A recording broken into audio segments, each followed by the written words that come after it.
পোর্শনটা শুরু করছি সেটা হচ্ছে বায়োম্যাথ বা বায়োলজিক্যাল ম্যাথ কিংবা ম্যাথমেটিক্যাল বায়োলজি যাই বলি সে একই ব্যাপার। ঠিক আছে, সেটা প্রথম যেটা দিয়ে আমি একদম স্টার্ট করব সেটা হচ্ছে সিঙ্গেল স্পিসিস পপুলেশন মডেল। বায়োম্যাথ করার মধ্যেই রয়েছে হচ্ছে বায়োলজি প্লাস ম্যাথমেটিক্স। এবার যেমন আমরা এর আগে মেকানিক্স করেছি, যেখানে স্ট্যাটিক্স ডাইনামিক্স ছিল, সেটা কিন্তু পুরোপুরি ফিজিক্সের কনসেপ্ট গুলো ছিল, কিন্তু যেগুলোতে ম্যাথমেটিক্যাল অ্যাপ্রোচ রয়েছে, যেগুলো ম্যাথমেটিক্যাল অ্যাসপেক্টে এক্সপ্লেন করা যাচ্ছে বা এক্সপ্রেস করা যাচ্ছে বা রিপ্রেজেন্ট করা যাচ্ছে, সেই সমস্ত কনসেপ্ট গুলোকে নিয়েই আমাদের কিন্তু ম্যাথমেটিক্স অনার্সে ঢোকানো আছে। ঠিক আছে, ইনক্লুড করা আছে কিন্তু সেই সমস্ত কনসেপ্ট যেগুলোতে ম্যাথমেটিক্যাল অ্যাপ্রোচ আছে, ম্যাথমেটিক্যাল অ্যাপ্লিকেশন যেটাতে করা যাবে। সেরকমই বায়োলজি বলতে এবার আমরা সাধারণত খুব ছোটবেলা থেকেই জানি যে বায়োলজি এবং ম্যাথমেটিক্স সম্পূর্ণ ভিন্ন মেরুর সাবজেক্ট বলতে পারি। ঠিক আছে, বায়োলজি একরকম, ম্যাথমেটিক্যাল মানে ম্যাথমেটিক্সটা একরকম। কিন্তু এর আগেও যখন আমরা এত ক্লাস 11-12 সাধারণত সবারই প্রায় বেশিরভাগ স্টুডেন্টেরই বায়োলজি থাকে, তো সেখানেও কিন্তু কোনো ম্যাথমেটিক্যাল অ্যাপ্রোচ আমরা সেই অর্থে দেখিনি। ঠিক আছে, ম্যাথমেটিক্যাল অ্যাপ্রোচ সেই অর্থে দেখিনি।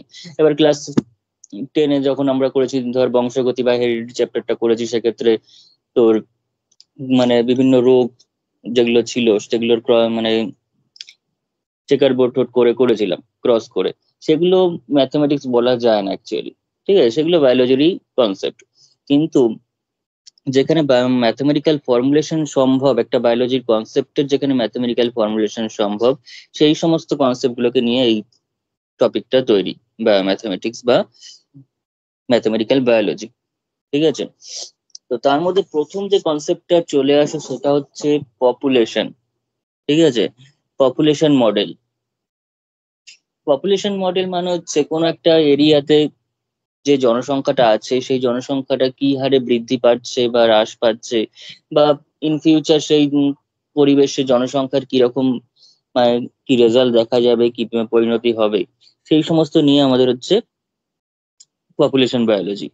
ঠিক আছে, পপুলেশন বায়োলজি চ্যাপ্টারটা তোরা ক্লাস ক্লাস 11-12 যাদের বায়োলজি ছিল তারাও পড়েছিস ওখানে। এইবার পপুলেশন বায়োলজিতে আমাদের এখানে যেটা করতে হবে সেটা হচ্ছে ম্যাথমেটিক্যাল ফর্মুলেশন করতে হবে বিভিন্ন মডেলের। ঠিক আছে, এই জনসংখ্যার বৃদ্ধি বা হ্রাসের জন্য বা যে কোনো ক্ষেত্রে আমাদের বিভিন্ন রকম মডেল ছিল। যেমন ক্লাস 10-এর কথা যদি বলি, ক্লাস টেনে কিন্তু বায়োলজির দুটো চ্যাপ্টার ছিল খুব ইম্পর্টেন্ট, সেটা হচ্ছে অভিব্যক্তি এবং অভিযোজন। অভিব্যক্তি এবং অভিযোজন, যেটাকে বলা হতো তোর ইভলিউশন এবং অ্যাডাপ্টেশন। তো এই অভিব্যক্তি অভিযোজনেও কিন্তু দুইজন মানে বিখ্যাত দুইজন মানুষ ছিলেন, সেটা হচ্ছে ল্যামার্ক এবং ডারউইন। ঠিক আছে, আশা করছি নামগুলো মনে পড়ছে। ল্যামার্ক এবং ডারউইন তারা বিভিন্ন অভিব্যক্তি সম্পর্কিত মতবাদ দিয়েছিলেন। ঠিক আছে, যেমন অঙ্গের ব্যবহার অব্যবহার তত্ত্ব, অর্থাৎ কোনো অঙ্গ যেমন যদি নিয়মিত অব্যবহৃত হতে থাকে তাহলে সেটা আস্তে আস্তে নিষ্ক্রিয় অঙ্গে পরিণত হয়ে যায়। ঠিক আছে, এরকম টাইপের রয়েছে, যেমন মানুষের ক্ষেত্রে অ্যাপেন্ডিক্স বা কিছু। তো এই জিনিসগুলো বলছি মনে হতেই পারে যে পুরো বায়োলজির ব্যাপারই বলা হচ্ছে এই জায়গাটাতে। অবভিয়াসলি বায়োলজির জিনিস তো থাকবে, কারণ বায়োম্যাথ করাটার নামই রয়েছে সেরকমই।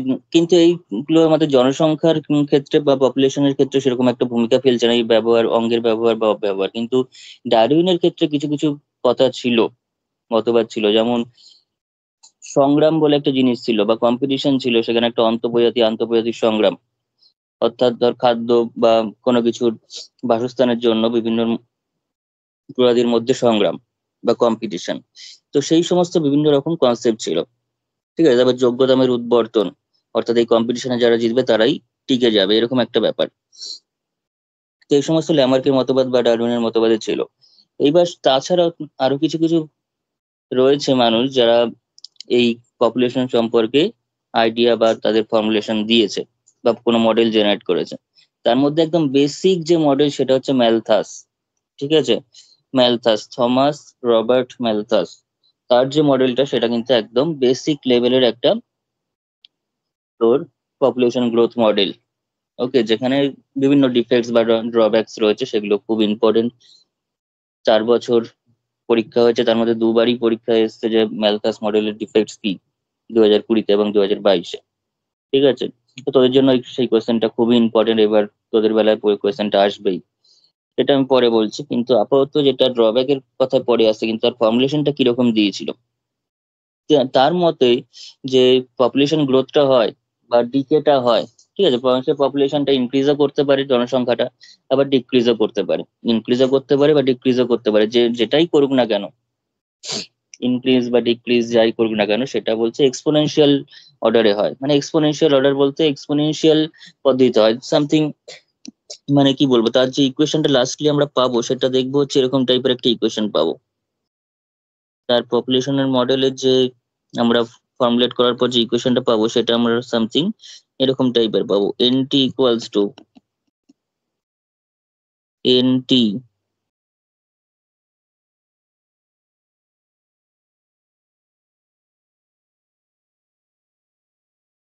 is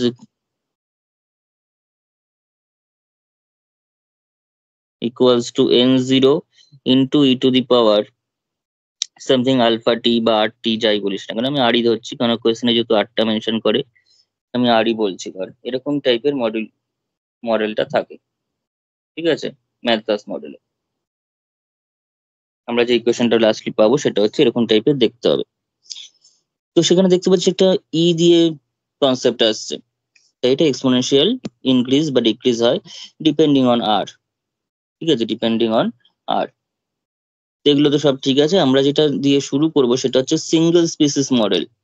ঠিক আছে, সিঙ্গেল স্পিসিস মডেল মানে হচ্ছে, স্পিসিস মানে হচ্ছে প্রজাতি। আমরা প্রথমে যে মডেলগুলোকে নিয়ে, পপুলেশন মডেলগুলোকে নিয়ে ডেসক্রাইব করবো সেটা হচ্ছে একটা মাত্র প্রজাতি থাকবে। যদি আমি বার্ড নিয়ে, পাখিদের যদি আমি কোনো একটা ইয়ে করি, পপুলেশনটাকে তোর স্টাডি করি, তো সেক্ষেত্রে পাখিটাই থাকবে, সেখানে অন্য কোনো প্রজাতির লোকজন সেখানে ইনক্লুডেড থাকবে না। ঠিক আছে, যদি মানুষ নিয়ে করি তো মানুষই সেই পপুলেশনের আন্ডারে বিচার করে আমরা তার ফর্মুলেট করব, কারণ প্রথম বেসিক লেভেল করছি, যেখানে অন্য কোনো জিনিস ঢোকালে কিন্তু জিনিসটা প্রথমে জটিল হয়ে যাবে, তো সেগুলো আমরা করব না। ঠিক আছে, তাহলে স্টার্ট করা যাক। তো ফার্স্ট যে মডেলটা নিয়ে আমি শুরু করছি সেটা হচ্ছে, হেডিংটা দিয়ে না আগে, single species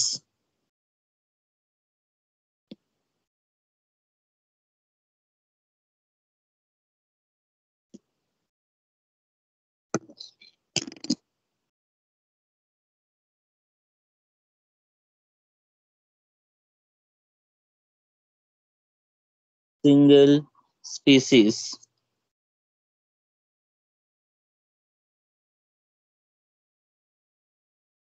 population model.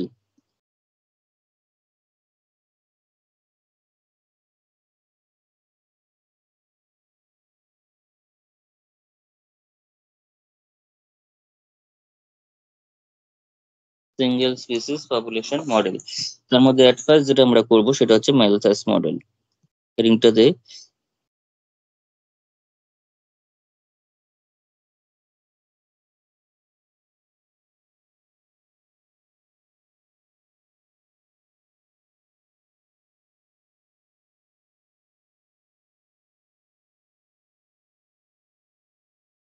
ম্যালথাসিয়ান population model, for তার একটা নাম হচ্ছে, যেহেতু সেটা এক্সপোনেনশিয়াল, আমি ইকুয়েশনটা দেখালাম সেটা আমি পরে জেনারেট করছি, এক্সপোনেনশিয়াল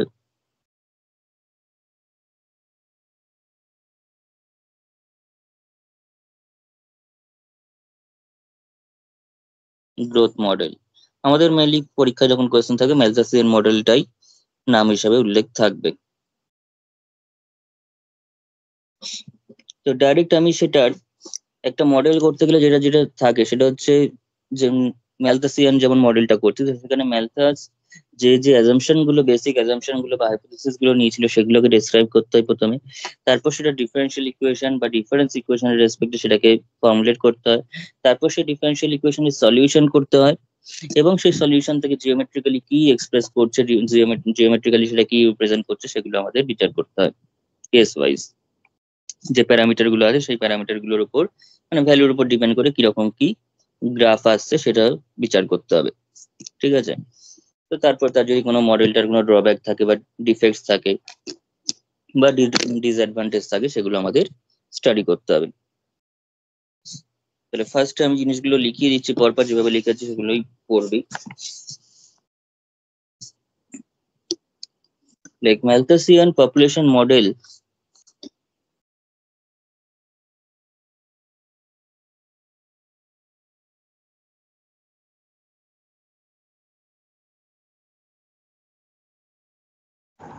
স্যার বল। বলছি এই ম্যালথেসিয়ান পপুলেশন মডেল এটা একটা সিঙ্গেল স্পিসিস পপুলেশন মডেল, তাই তো? হ্যাঁ, সেটা একটা সিঙ্গেল স্পিসিস পপুলেশন মডেল এবং কন্টিনিউয়াস টাইম সেটাকে বলা হয়। কারণ সিঙ্গেল স্পিসিস কন্টিনিউয়াস মডেল। কেন কন্টিনিউয়াস মডেল? কারণ এটা বিভিন্ন কন্টিনিউয়াসলি বিভিন্ন সময় সেটাকে আমরা একই পদ্ধতিতে চালাতে পারবো। তো Malthusian population model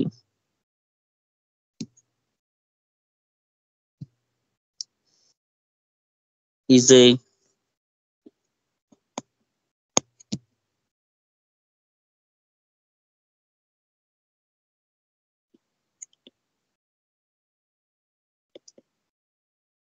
single species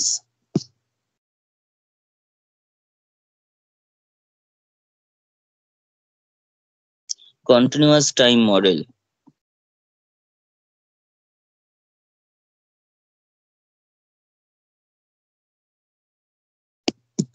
Single species continuous time model. During formulating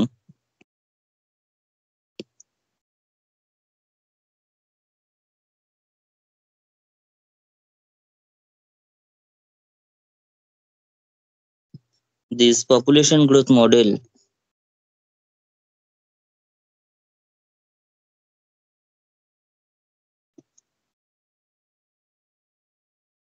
during formulating the population growth model,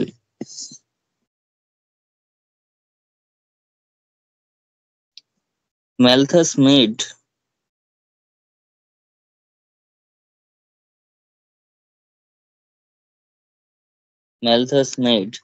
the following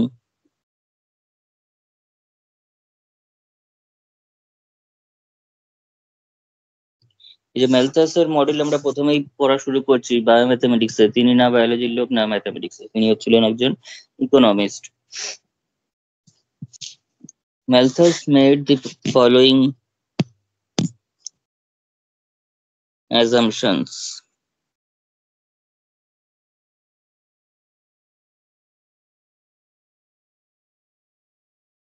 যা লিখিয়েছি সেটা একদম কোনো রকম কথা বাদ না দিয়ে যদি সম্পূর্ণ পরীক্ষায় লেখা যায় তো খুবই ভালো। সেটা কোনো সিঙ্গেল একটা বইতে এরকম ভাবে লেখা নেই, যে কোনো বিভিন্ন রকম ঘেটে তবেই নোটটা আমি বলে দিচ্ছি।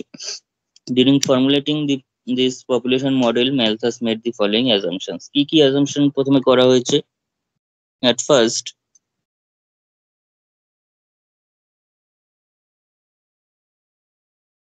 the population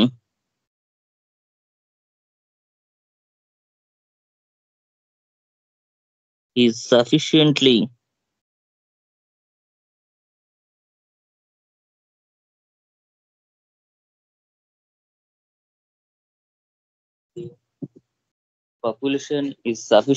large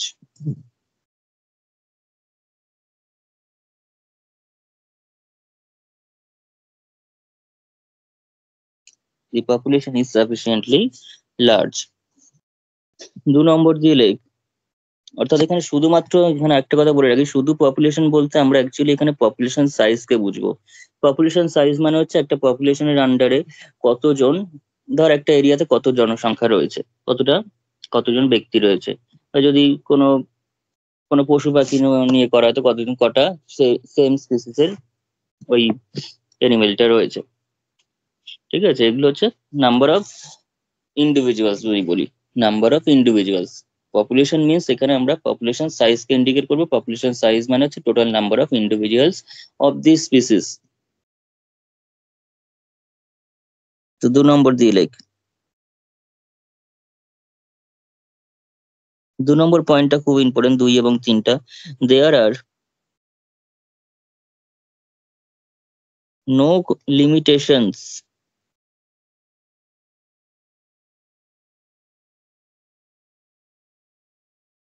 limitations to grow।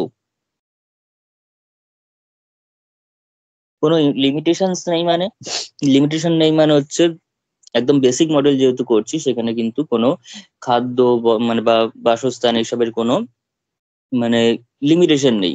ঠিক আছে, সেটা অফুরন্ত রয়েছে, যতটা লাগবে ততটাই ইউজ করতে পারবে ফ্রম এনভায়রনমেন্ট। ওকে, পরিবেশ থেকে ততটাই। ধর কোনো একটা পশু রয়েছে, পশুর প্রজাতি নিয়ে আমি করছি, তো সেখানে তাদের মানে মুভমেন্টের বা তাদের জায়গাটার, তাদের বাসস্থানের বা তাদের খাদ্যের কোনো অভাব সেখানে নেই।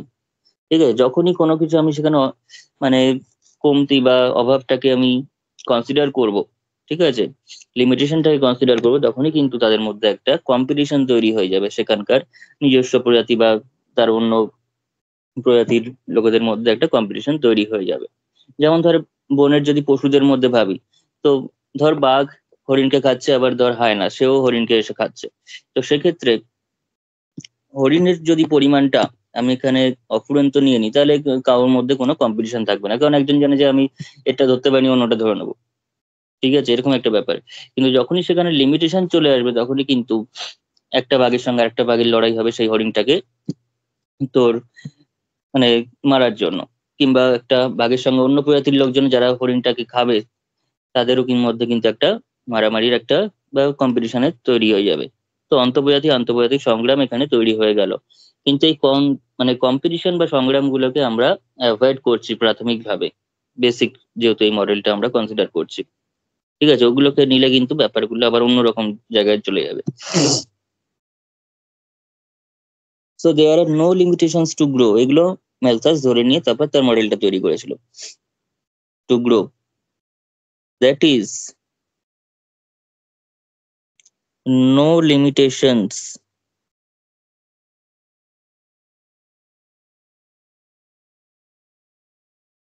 of food, space, and so on।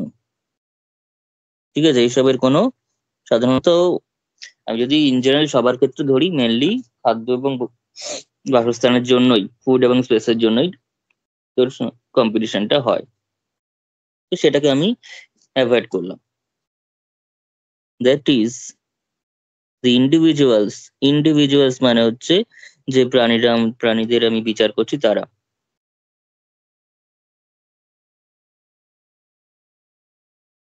Individuals মানে ওই প্রজাতির লোকজনরা, ইন্ডিভিজুয়ালস।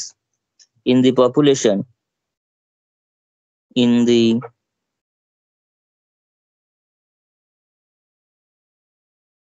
population grow independently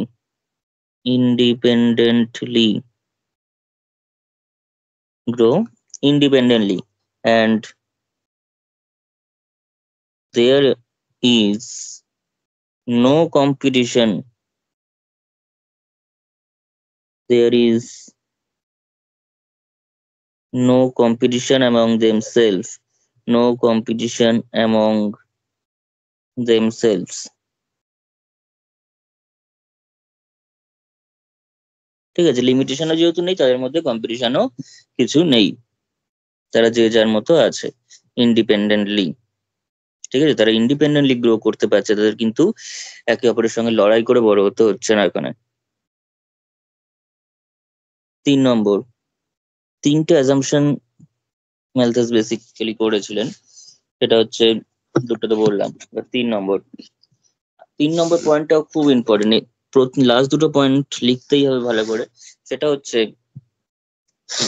এখানে কোনো মাইগ্রেশন এবং ইমিগ্রেশন, ঠিক আছে, মাইগ্রেশন এবং ইমিগ্রেশন এই দুটো জিনিস কিন্তু নেই। মাইগ্রেশন মানে হচ্ছে তোর কোনো একটা অঞ্চলে তুই বিচার করছিস, অঞ্চলে তুই ধর কোন একটা এরিয়ার স্টাডি করছিস কোনো মডেল, তো সেক্ষেত্রে সেই এরিয়া থেকে কোনো প্রাণী অন্য এরিয়াতে চলে যেতে পারবে না, অর্থাৎ মাইগ্রেট করতে পারবে না, এবং অন্য এরিয়া থেকে কোনো এক্সট্রা প্রাণী সেখানে অ্যাড হতে পারবে না, এটা কিন্তু রেস্ট্রিক্ট করা আছে। ঠিক আছে, এটা তো প্র্যাকটিক্যালি এরকম নাও হতে পারে, কিন্তু আমরা যেহেতু থিওরিটিক্যালি জিনিসটাকে পড়ছি, বেসিক যে আইডিয়া সেটা অনুযায়ী আমি এগুলোকে সব অ্যাভয়েড করছি, যেগুলো যেগুলো এক্সট্রা হতে পারে সেগুলোকে সব কিন্তু অ্যাভয়েড করে তো মডেলটা জেনারেট করা হচ্ছে। অর্থাৎ there is no migration and immigration. ঠিক আছে, অর্থাৎ এইরকম যখন কোনো পপুলেশনের মধ্যে বাইরে থেকে কোনো লোকজন আসতে পারে না, বা ভিতরের লোকজন বাইরে যেতে পারে না, ঠিক আছে, জন্ম থেকে মৃত্যু পর্যন্ত সেখানেই থাকবে সেই ইয়াতে, সেরকম পপুলেশনকে বলা হয় ক্লোজড, সেই পপুলেশনকে বলা হবে closed type population. Close time মানে there is no migration and immigration, তার মানে সেখানে যদি জনসংখ্যা বাড়ে সেটা বার্থের মাধ্যমে বাড়বে, জনসংখ্যা যদি কমে সেটা ডেথের মাধ্যমেই কমবে। ঠিক আছে, অর্থাৎ যে পপুলেশন সাইজ, ঠিক আছে, বাড়ছে বা কমছে মানে কি, পপুলেশন সাইজটা চেঞ্জ হচ্ছে, এই যে চেঞ্জ অফ পপুলেশন সাইজ সেটা কিন্তু শুধুমাত্র বার্থ এবং ডেথের মাধ্যমেই অকার করবে, সেখানে অন্য কোনো মাইগ্রেশন ইমিগ্রেশন বা এই ধরনের কিছু ঘটবে না। ঠিক আছে, কনসেপ্টটা বোঝা গেছে এতটা? হ্যালো? হ্যাঁ স্যার। হ্যাঁ স্যার। আচ্ছা, তাহলে এখানে লিখ there is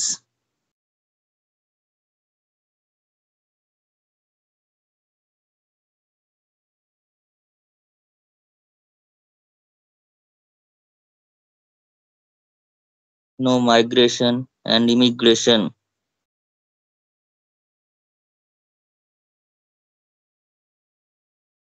There is no migration and immigration. That is, the population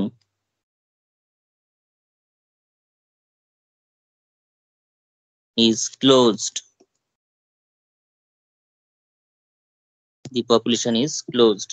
population closed হয়ে যাওয়া মানে হচ্ছে সেখানে শুধুমাত্র পপুলেশন সাইজটা অর্থাৎ নাম্বার অফ ইন্ডিভিজুয়ালস চেঞ্জ হবে শুধুমাত্র বার্থ এবং ডেথের মাধ্যমে। যদি বার্থ রেটটা, ঠিক আছে, যতজন জন্মেছে তার থেকে যদি যতজন মারা গেছে তার সংখ্যাটা কম হয়, অর্থাৎ বার্থটা যদি বেশি হয়, তাহলে সেক্ষেত্রে পপুলেশন সাইজ ইনক্রিজ করবে এবং পপুলেশন সাইজ ডিক্রিজ করবে যদি ডেথ রেটটা বেশি হয়।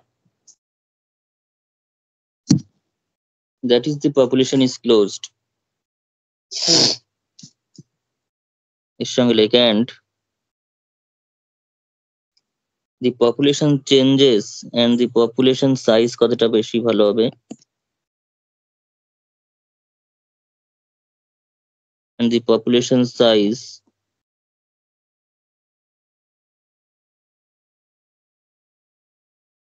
changes by the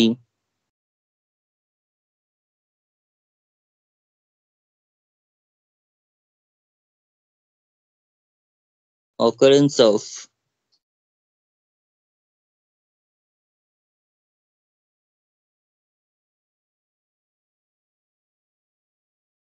and the population size changes by the occurrence of births and deaths only. এই অনলি কথাটা লিখে দিই, কারণ এছাড়া আর কোনোভাবে পপুলেশন সাইজ চেঞ্জ হবে না। ঠিক আছে, বার্থ আর ডেথটাকে তো রেস্ট্রিক্ট করা যাবে না, সেটা যদি রেস্ট্রিক্ট করে দিই তাহলে তো কিছুই থাকলো না, সবই কনস্ট্যান্ট ধরে নিলাম, তাহলে সবই কনস্ট্যান্ট হয়ে গেল। বার্থ রেট ডেথ রেট যদি হয়ে যায়, সেটাকেও যদি আমি বাদ দিয়ে দিই তাহলে তো পুরো পপুলেশন সাইজ যা আছে সে আজীবন ধরে তাই থাকবে। 10 জন যদি আমি কনসিডার করা শুরু করি, সারা জীবন ধরে আজীবন সেই 10 জনই থাকবে, বাড়বেও না কমবেও না, সবই যদি আমরা রেস্ট্রিকশন দিয়ে দিই, সবই যদি অ্যাভয়েড করি। তো অনলি বার্থ এবং ডেথের মাধ্যমে, এইটা হচ্ছে বেসিক মানে assumption. That is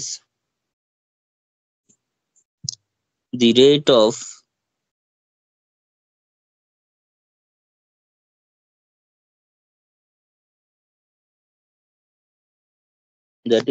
of change of population size, rate of change of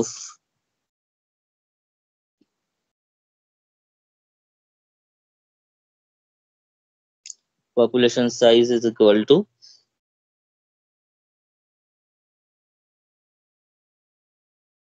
birth rate minus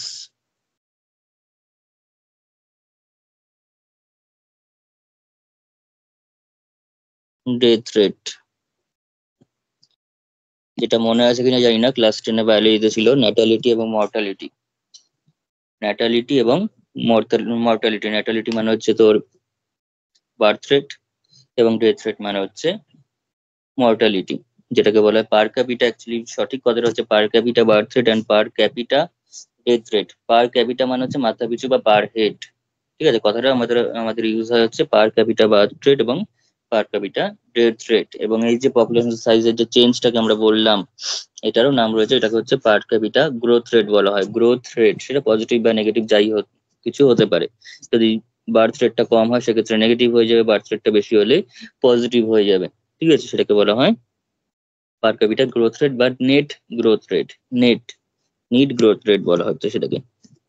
exactly কতটা বাড়লো বা কমলো। তো সেটা যাই হোক, আমরা এবার ডাইরেক্ট ফর্মুলেশনে চলে আসি। এগুলো আমরা যেটা করলাম সেটা হচ্ছে বেসিক অ্যাজাম্পশনস। এটা আমরা কিন্তু করলাম বেসিক অ্যাজাম্পশনস গুলো। নেক্সট যেটা আমরা করব সেটা হচ্ছে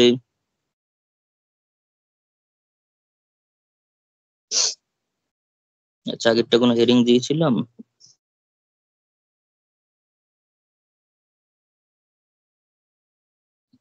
এখানটা চাইলে হেডিং দিতে পারিস।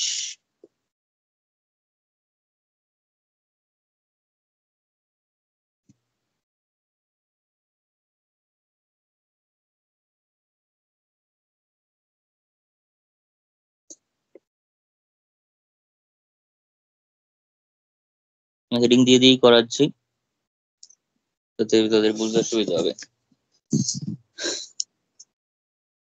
এবার লাইক ফর্মুলেশন,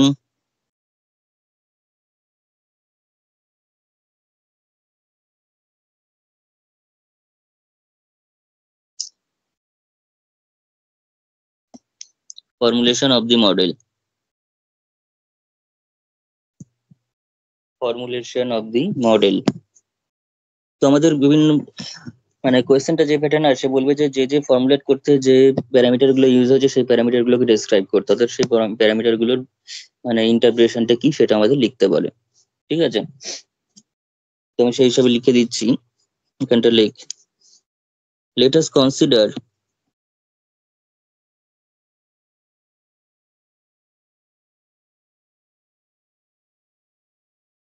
a small না লিখে short time interval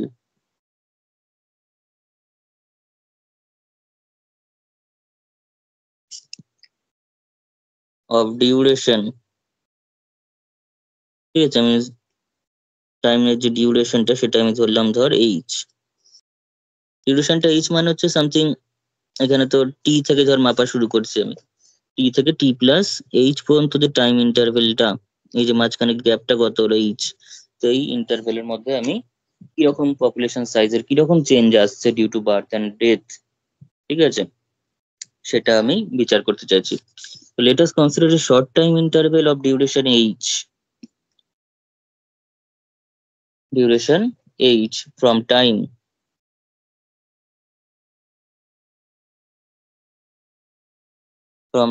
t to t plus h, from time t to t plus h। এবার আমরা ম্যাথমেটিক্যাল ফর্মুলেশনে আসছি। এবার যেটা করবো সেটা হচ্ছে ডিফারেনশিয়াল ইকুয়েশন একটা ফর্ম করব। আচ্ছা, এবার এখানে যে যে প্যারামিটার গুলো ইউজ হচ্ছে সেগুলো আমি লিখে দিচ্ছি। Let capital N T, capital N T, capital N T মানে হচ্ছে population size at time T, population size at time T, অর্থাৎ টি সময় যেখানে আমরা যেখান থেকে ধর মেজারমেন্টটা শুরু করছি সেই টি সময় পপুলেশন সাইজটা হচ্ছে এনটি, অর্থাৎ সেখানে এনটি সংখ্যক ইন্ডিভিজুয়ালস রয়েছে। তাহলে NT equals to population size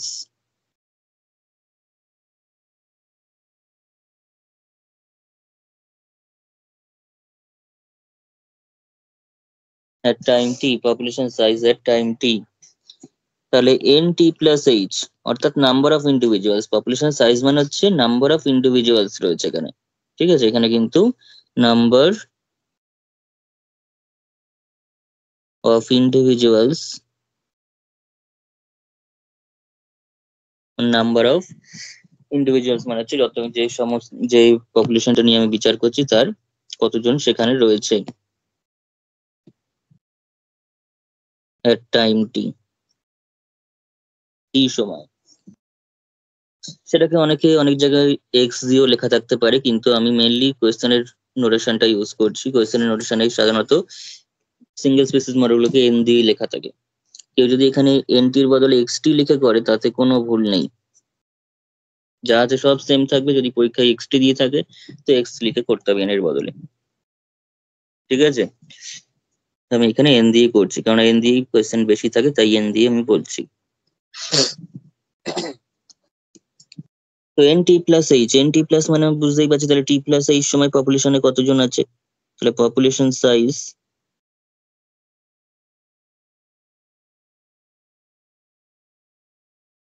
at time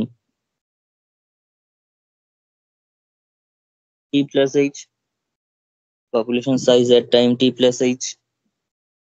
তো nt আর nt plus h টা বুঝলাম।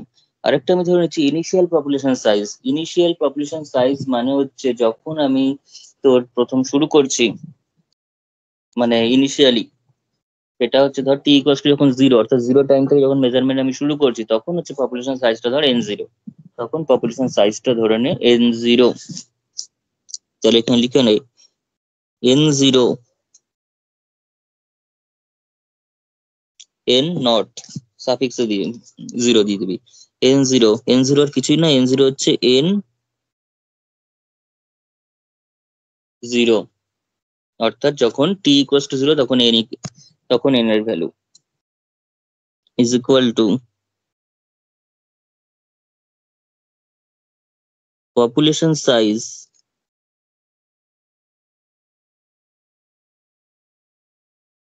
at time t equals to zero, যেটাকে আমরা বলতে পারি initial population size. Initial population size, প্রাথমিক পপুলেশনে কতজন ইন্ডিভিজুয়ালস বা প্রাণী ছিল। আচ্ছা, এরপরে আরো কি কি অ্যাজাম্পশন আমাদের দরকার? আমাদের এবার দরকার হচ্ছে birth rate, per capita birth rate এবং গ্রোথ রেট। আমি ধরে নিচ্ছি B, B equals to B for birth, তো B equals to per capita, ঠিক আছে, পার ক্যাপিটা মানে সহজে মনে রাখবি per head, per individual, per capita birth rate, সেটাকে আমি ন্যাটালিটি জানি আমরা।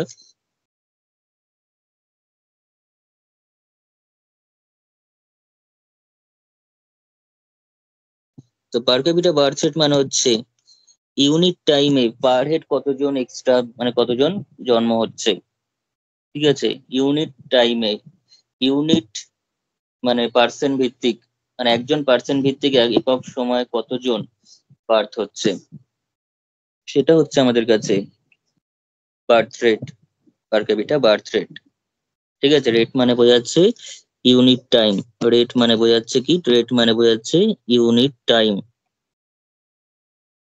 ইউনিট সময়, আর এটা পার ক্যাপিটা মানে হচ্ছে পার হেড, একক জোনে, একক সময় একক জোনে কতজন জন্ম হচ্ছে, সেটা হচ্ছে আমাদের কাছে পার ক্যাপিটা বার্থ রেট। তো সিমিলারলি পার ক্যাপিটা ডেথ রেটও একই ব্যাপার, সেটাকে আমি ডি দিয়ে ডিনোট করে দিলাম। ধর ডি ইকুয়ালস টু, তার মানে পার ক্যাপিটা ডেথ রেট, যেটাকে আমরা বলি মর্টালিটি, ন্যাটালিটি মর্টালিটি, ঠিক আছে। তাহলে এটা যখন হয়ে গেল, তখন যদি এদের দুজনের বিয়োগ করে দেওয়া হয়, এদের দুজনে যদি বিয়োগ করে দিই, তখন আমরা পেয়ে যাব, তাহলে যদি আরটাকে ধরি, আর ইকুয়ালস টু, তার মানে যদি বি মাইনাস ডি, অর্থাৎ সেটাকে আমরা বলবো birth rate minus growth rate, সেটাকে আমরা বলবো পার ক্যাপিটা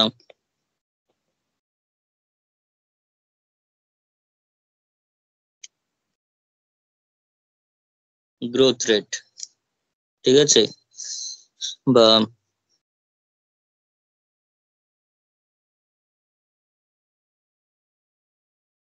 নেট গ্রোথ রেটও আমরা সেটাকে বলতে পারি।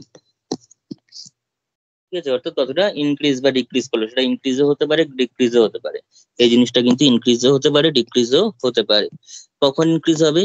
যদি যদি বিটা লেস দেন ডি হয়, তাহলে সেক্ষেত্রে হচ্ছে আমাদের কাছে আরটা লেস দেন জিরো, আরটা লেস দেন জিরো, সেক্ষেত্রে কিন্তু আমাদের পপুলেশন সাইজ কি হবে, পপুলেশন সাইজ বা গ্রোথ রেটটা কিন্তু নেগেটিভ আসছে, নেগেটিভ গ্রোথ রেট নেগেটিভ আসছে, মানে সেক্ষেত্রে কিন্তু পপুলেশন সাইজ ডিক্রিজ করবে, সেক্ষেত্রে কিন্তু পপুলেশন সাইজ ডিক্রিজ করে যাবে, অর্থাৎ পপুলেশন সাইজ কমে যাবে, মানে number of individuals in the area সেটা কি হবে, কমে যাবে। আর যদি বিটা বড় হয়, দেখতে পাচ্ছিস বি থেকে বিয়োগ, বিয়োগটা কিন্তু আমরা ডি থেকে, ডিটা বড় দেখে ডি থেকে বিয়োগ করে দিলে হবে না, বি থেকেই বিয়োগ করবো, তাতে করে আর পজিটিভ আসুক বা নেগেটিভ আসুক সেটা নিয়ে আমাদের সমস্যা নেই। ঠিক আছে, আর তার মানে কি হলো, আটটা, তার মানে সেক্ষেত্রে গ্রেটার দেন জিরো থাকছে, আর গ্রেটার দেন জিরো। আর গ্রেটার দেন জিরো মানে কি, আর গ্রেটার দেন জিরো মানে হচ্ছে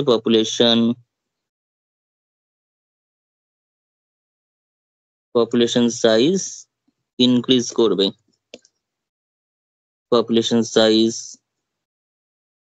ইনক্রিজ করবে। আর যদি বি আর ডি সমান হয়ে যায়, বি আর ডি সমান হয়ে যায়, তাহলে সেক্ষেত্রে আটটা জিরো হবে, এবং সেক্ষেত্রে পপুলেশন সাইজ কিন্তু, পপুলেশন সাইজ, এই ব্র্যাকেটের মধ্যে যেটা লিখলাম সেটা পরীক্ষায় না লিখলেও কোনো অসুবিধা নেই, শুধুমাত্র আর এর আটটা কি জিনিস সেটা বললেই হবে, এটা আমি জাস্ট কি কি হতে পারে আর এর ভ্যালু সেটা বলছি। কনস্ট্যান্ট, পপুলেশন সাইজ কিন্তু সেক্ষেত্রে কনস্ট্যান্ট থাকবে, কিন্তু যদিও এটা খুবই রিয়েলিস্টিক নয় একদমই, কেননা যতজন জন্মেছে ততজনই মারা গেছে এরকম কোনো সাধারণত নাও হতে পারে। ঠিক আছে, এটা কোনো কোইন্সিডেন্টলি হয়তো হলো, কিন্তু আরটা হয় নেগেটিভ হবে নয়তো পজিটিভ হবে, এটাই বেশি মানে রিয়েলিস্টিক। বাকিটা ওই আরটা জিরো, অর্থাৎ দুইজন জন্মালে দুইজনই মারা যাচ্ছে এরকম ঘটনা নাও ঘটতে পারে। তো যাই হোক, অ্যাজাম্পশনটা বোঝা গেছে এতদূর, মানে কি কি আমাদের প্যারামিটার গুলোর আইডিয়া। হ্যাঁ স্যার। হ্যাঁ স্যার। আচ্ছা, এইবার আমরা যেটা করব সেটা হচ্ছে, তাহলে বার্থ রেট এবং গ্রোথ রেট সম্পর্কিত আমাদের এইচ সময়, আমরা যে এইচ ইন্টারভেলটা নিচ্ছি টি থেকে টি প্লাস এইচ, এই যে এইচ টাইম ইন্টারভেলের মধ্যে তাহলে কতজন এক্সট্রা মানে জন্মাচ্ছে আর কতজন এক্সট্রা মানে কতজন মারা যাচ্ছে সেটা আমাদের হিসাব করতে হবে আগে, সেটা আমাদের এখানে আগে হিসাব করতে হবে। তাহলে লেখ,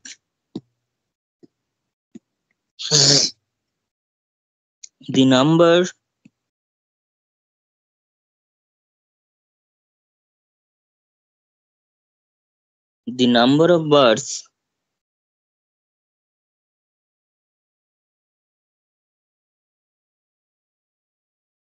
over the time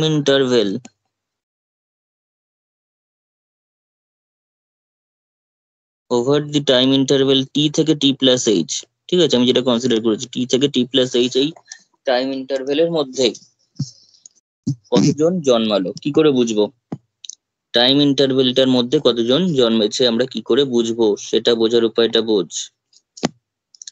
ধর এখানে তোর আমি টি থেকে মেজারমেন্টটা শুরু করছি, টি প্লাস এইচ পর্যন্ত, মাঝখানে এইচ বছর ধর কেটে গেছে, ঠিক আছে, বছরের হিসাব বলছি না, এইসব জন্ম মৃত্যুর হিসাব হবে না, এইচটা ধর এইচ বছর কেটেছে মাঝখানে টি থেকে টি প্লাস এইচ। এইবার আমরা যদি বলি যে টি সময় আমাদের কাছে পপুলেশন ছিল হচ্ছে, পপুলেশন সাইজ ছিল হচ্ছে এনটি, পপুলেশন সাইজ ছিল এনটি, আর এখানে ছিল হচ্ছে এনটি প্লাস এইচ, যদিও এটা কোনো কাজে লাগবে না এখন, এখন এনটি প্লাস এইচটা কোনো কাজে লাগবে না, এখন লাগবে হচ্ছে এনটিটা।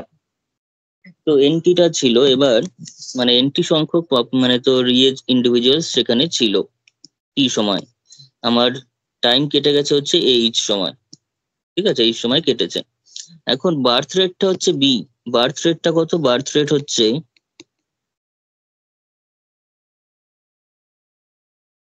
Birth rate equals to b, অর্থাৎ প্রতি একজনে প্রতি একক সময়ে বি বি জন জন্মেছে, প্রতি মানে পার হেড পার ইউনিট টাইমে একজন করে জন্মাচ্ছে, ঠিক আছে, হিসাবটা এটা। বার্থ রেট বি হওয়ার অর্থ হচ্ছে পার ইউনিট পার্সন, অর্থাৎ প্রতি একক জনে পার ইউনিট টাইম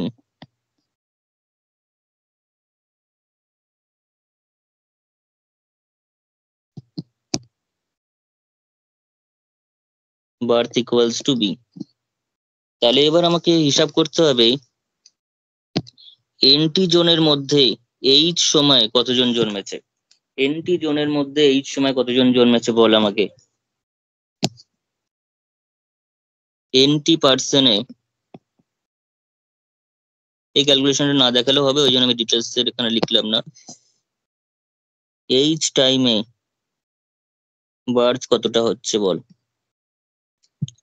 একজনে এক সময় যদি 2 জন জন্মায় তাহলে এনটি পার্সনে এইচ সময় কতজন জন্মাবে বল। NTHB। Exactly, NT into H B. ঠিক আছে, বার্থ রেট ইন্টু এইচ মানে কতক্ষণ টাইম এবং কত জনের মধ্যে জন্মাচ্ছে। তাহলে বি এইচ এনটি বা এনটি মনে করা যা হোক এদিক ওদিক করে।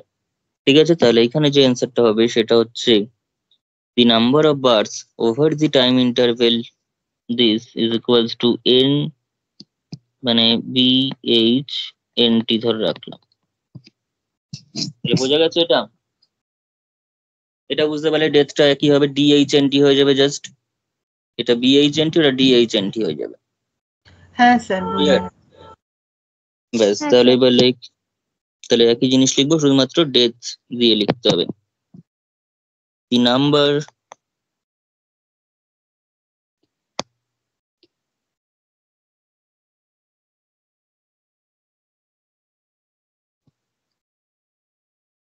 অফ ইন্ডিভিজুয়ালস, না সরি, যা লিখেছি তাই লিখি, the number of deaths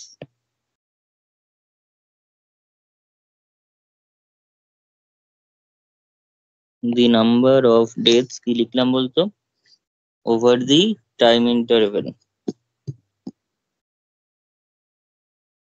over the time interval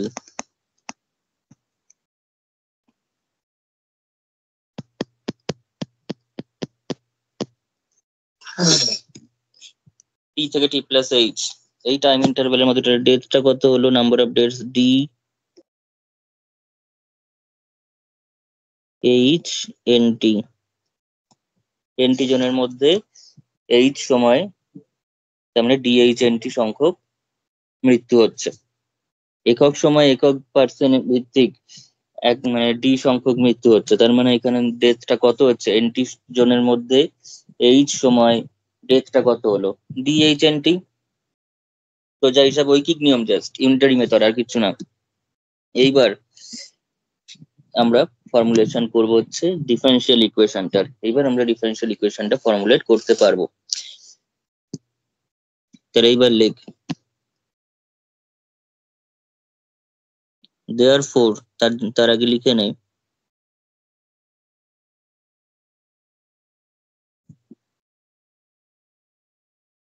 therefore the net change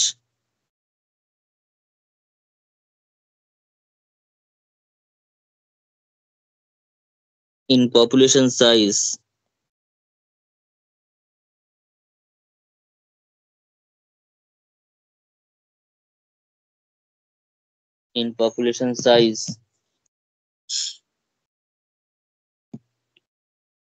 over the time interval, over the time interval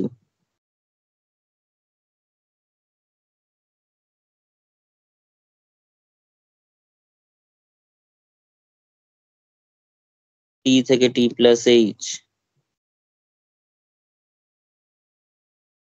t থেকে t প্লাস এইচ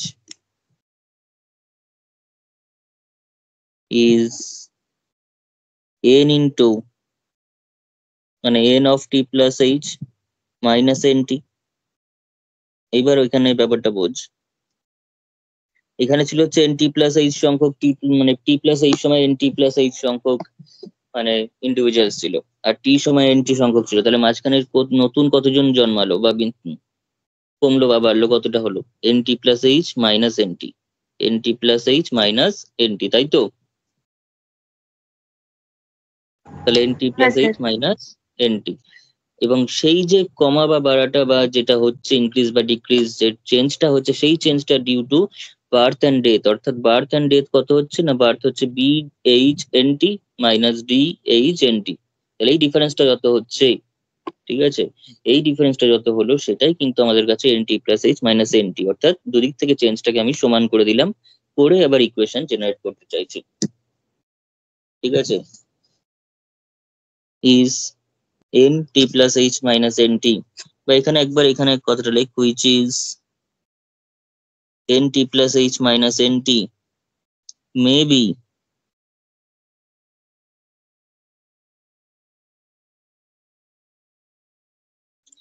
মেবি কথাটা আমি ইউজ করছি কারণ ডিউ টু শুধুমাত্র ডেথ বা বার্থের মাধ্যমে তো চেঞ্জ হয় না, তাছাড়াও বিভিন্ন ফ্যাক্টর কাজ করতে পারে।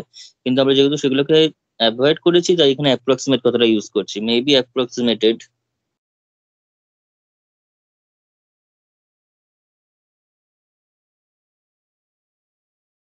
বাই, তাহলে ওখানে রয়েছে BH NT মাইনাস DH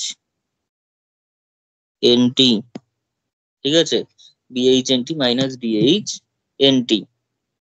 তাহলে দেয়ার ফোর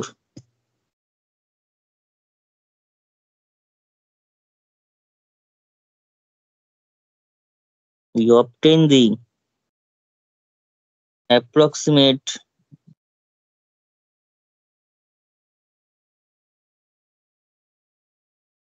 equality। ঠিক আছে, we obtain the approximate equality। একদম নিখুঁত ভাবে লেখা আছে জিনিসগুলোকে, ডাইরেক্ট বইটা হইতে দেখলে দেখবি ডাইরেক্ট এটার সঙ্গে সমান টমান করে দিয়ে একটা মানে কিছু এনেছে, কিন্তু এটা কিন্তু এক্স্যাক্টলি অ্যাপ্রক্সিমেশন, একটা approximate equality NT+H - NT is equal to তাহলে কত, BH NT minus DH NT। BH NT minus DH NT সবসময় বার্থ মাইনাস ডেথ করবে।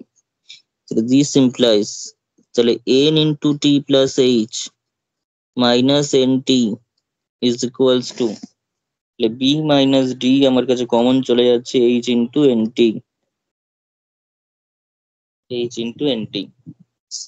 তাহলে this implies N into T+H minus NT, H টাকে যদি নিচে দিয়ে দিই, ওদিকে B মাইনাস D মানে হচ্ছে R, আর NT টাকে ধর N লিখছি, NT টাকে ধর ইনকেস আমি N লিখলাম, আর দরকার নেই কি যে ওখানে এটা Nটা যে T এর ফাংশন সেটা আমরা বুঝতে পারছি ধর। ঠিক আছে, B minus D into HNT। এবার আমরা কি করছি, এটার উপর একটা H → 0 তে লিমিট নিয়ে নিচ্ছি, H → 0 লিমিট নিয়ে নিচ্ছি under the assumption that NT is a differentiable function. কারণ আমি N এর ডেরিভেটিভ এখানে পাবো, সেই ডেরিভেটিভ পাওয়ার জন্য NT টাকে as a differentiable function of T হিসেবে ট্রিট করে আমরা কি করছি না, H → 0 লিমিটটা নিচ্ছি। ঠিক আছে, তাহলে লিখ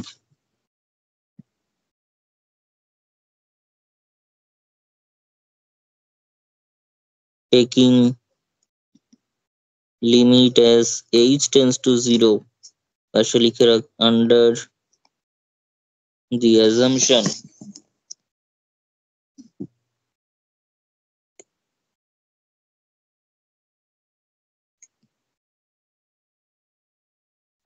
assumption that NT is a differentiable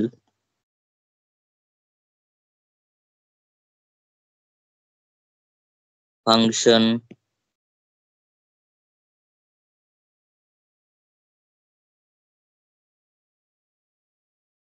NT is a differentiable function of T।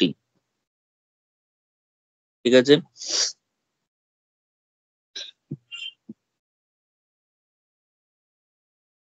we get কি পাওয়া যাচ্ছে এদিকে, এটার উপর আমি এই যে জিনিসটা পেলাম তার উপর লিমিট নিচ্ছি, তার লিমিট নিলে limit H → 0 NT+H minus NT divided by H equals to হচ্ছে Rn। There is is equals to হচ্ছে Rn, ঠিক আছে, ইজ ইকুয়ালস টু Rn। তাহলে এটাকে আমরা কি লিখতে পারবো, এটা হচ্ছে তো ডিফারেন্সিয়েট, এটা ডেরিভেটিভের ডেফিনেশন চলে এসেছে, ক্লাস 11 থেকে আমরা পড়ে আসছি। এটা ডেরিভেটিভের জাস্ট ডেফিনেশন, ডেরিভেটিভের কি ডেফিনেশন না দিস ইকুয়ালস টু হচ্ছে ডিএনডিটি, তাই তো। এটা ডেরিভেটিভের definition, left hand derivative right hand derivative সমান করে যখন আমরা ডেরিভেটিভ করতাম তার ডেফিনেশন। তাহলে ডিএনডিটি হয়ে গেল, তাহলে ডিএনডিটি equals to Rn, ডিএনডিটি equals to Rn, এটাই হচ্ছে আমাদের কাছে অ্যাকচুয়ালি মালথাস মডেলের ডিফারেন্সিয়াল ইকুয়েশন, ঠিক আছে। তাহলে দিস ইজ দি, লিখে দে, this is the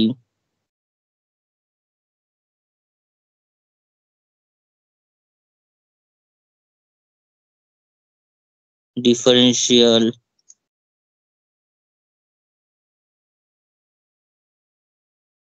equation of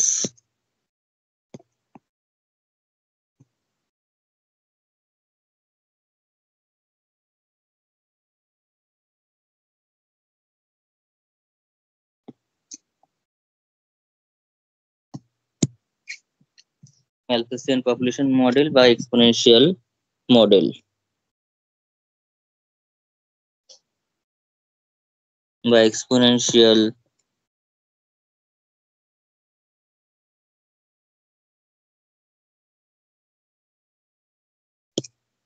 growth model, এটাই হচ্ছে ডিফারেন্সিয়াল ইকুয়েশনটা। ডিফারেন্সিয়াল ইকুয়েশনটা 1 নম্বর নাম দিলাম, কারণ এটা ডিফারেন্সিয়াল ইকুয়েশনের এবার সলিউশন আমাদের বার করতে হবে। এবার কিন্তু এই ডিফারেন্সিয়াল ইকুয়েশনের সলিউশনটা করতে হবে, হয়েছে। একদিন লেখা আগে কমপ্লিট করে নে।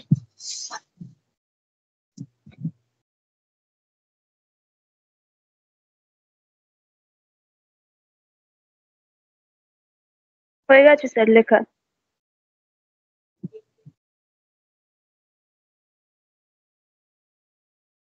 আচ্ছা, এবার নেক্সট যেটা আমাদের করতে হবে, এটার সলিউশন করতে হবে। এই ডিফারেন্সিয়াল ইকুয়েশনের এবার আমরা সলিউশন বের করব।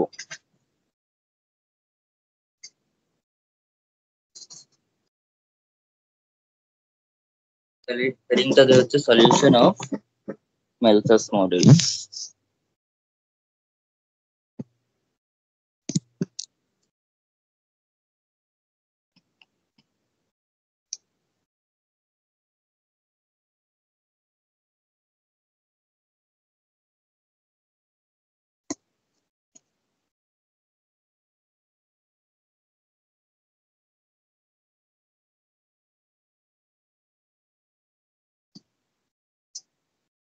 আচ্ছা, Malthus মডেলের সলিউশন মানে জাস্ট ওই ডিফারেন্সিয়াল ইকুয়েশনটাকে সলভ করতে হবে আমাদের, ঠিক আছে। সেই ডিফারেন্সিয়াল ইকুয়েশনটাকে আমরা এবার সলভ করব।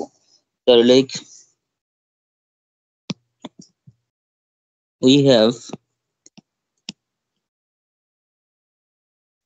আচ্ছা ওই ইকুয়েশন হলে আমি আরেকবার লিখে নিচ্ছি, ডিএনডিটি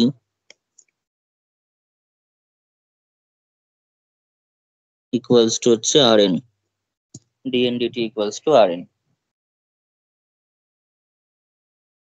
এটা লেখার পর তাহলে আমরা এবার কি করবো, এটাকে ভ্যারিয়েবল সেপারেটের মাধ্যমে ডিফারেন্সিয়াল ইকুয়েশনটাকে সলভ করতে পারছি আমরা, দেখেই বুঝতে পারছি যে n এবং t এটাকে ভ্যারিয়েবল সেপারেট করে নিতে পারবো। তাহলে লাইক একদম বেসিক একটা ইনিশিয়াল মানে ভ্যালু প্রবলেম পাচ্ছি, একটা বেসিক ইনিশিয়াল ভ্যালু প্রবলেম পাচ্ছি। এটাকে সুন্দর করে যদি লিখি না, এরকম ভাবে লেখা যেতে পারে, we have the initial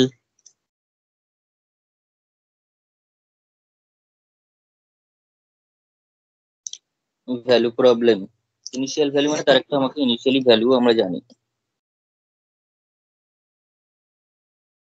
dndt equals to Rn, where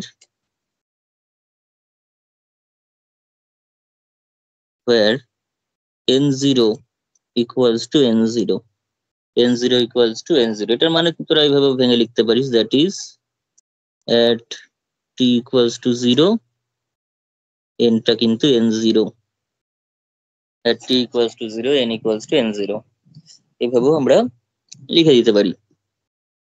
তো আমি এটাকেই 1 নম্বর নতুন করে নাম দিচ্ছি, আমার আগেরটা থেকে আর কন্টিনিউ করছি না, আমি এটাকেই 1 নম্বর নাম দিলাম। তাহলে separating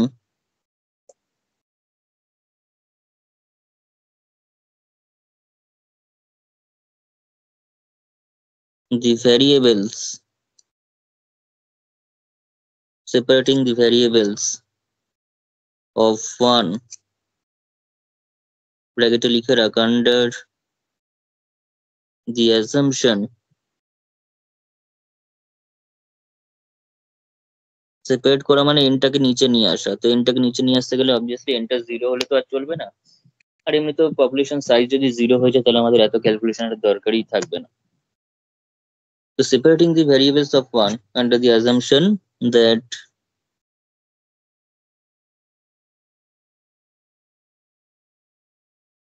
nt not equals to 0 we get। ঠিক আছে, আমি একটু ডিটেলসে লিখছি, তোরা এই লেখাটা নাহলে বাদ দিলেও কোনো অসুবিধা নেই। ঠিক আছে, তাহলে এটাকে আমরা কি পাচ্ছি, dn by n equals to 8টা constant dt, both side integrate করে দে, তাহলে এখানে log n পেয়ে যাচ্ছি আমরা। ঠিক আছে, অ্যাকচুয়ালি ln n পাচ্ছি কিন্তু আমরা অত লন ফান লিখি না, log n পাচ্ছি, প্লাস একটা কোনো কনস্ট্যান্ট পাচ্ছি, প্লাস একটা কনস্ট্যান্ট পেয়ে গেলাম। ঠিক আছে,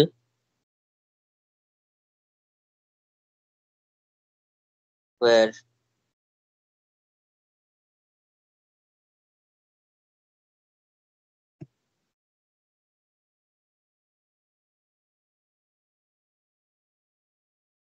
c is an arbitrary constant।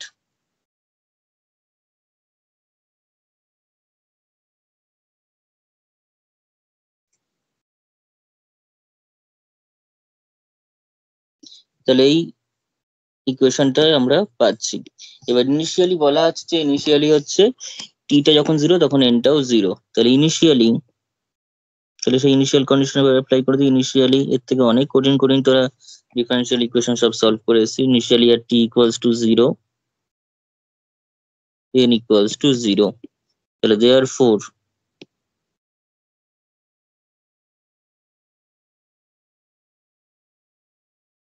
from 2 we get sir n equals to n0 হবে না? ও হ্যাঁ, n equals to n0 হবে, n equals to n0 দেওয়া আছে। ঠিক আছে, n0 এর কোন একটা ভ্যালু দেওয়া আছে। তো from 2 we get log n মানে তাহলে log n0 is equals to r আছে, t টা তো 0 প্লাস c, তার মানে c এর যে ভ্যালুটা পেলাম সেটা হচ্ছে log n0, c এর ভ্যালুটা হচ্ছে log n0। তাহলে therefore, তাহলে এই log n0 আবার 2 নম্বরে বসিয়ে দিই তাহলে, তাহলে therefore 2 becomes 2 নম্বরে যদি বসাই তাহলে log n প্লাস rt, 2 নম্বরে বসালে আমরা পেয়ে যাচ্ছি কত না log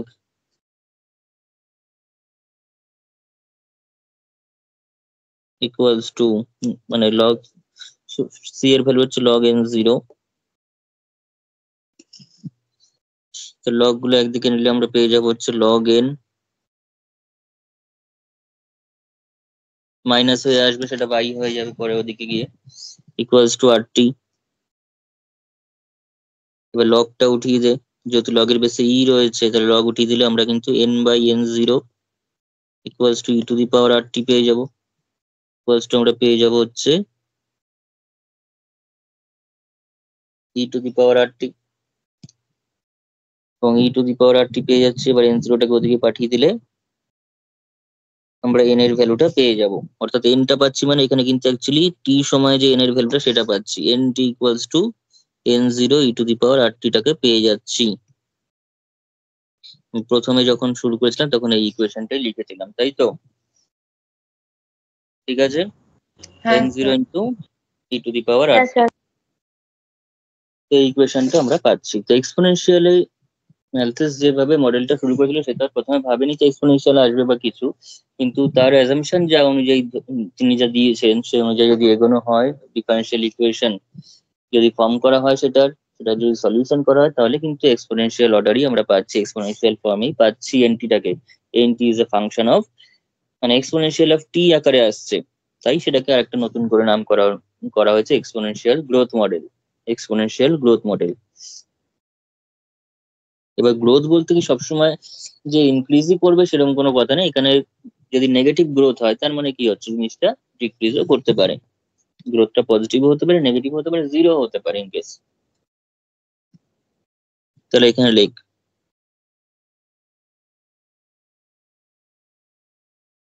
ধর 3 নম্বর নাম দিচ্ছি, তাহলে এখানে লেখ equation 3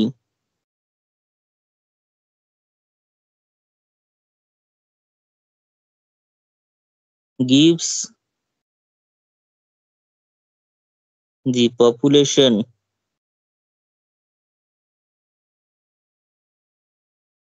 size, gives the population size at any time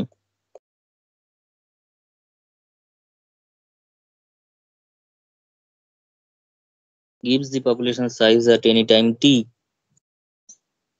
This solution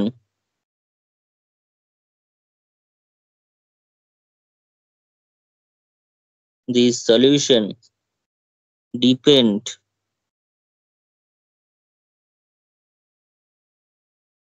on two parameters, depend on two parameters.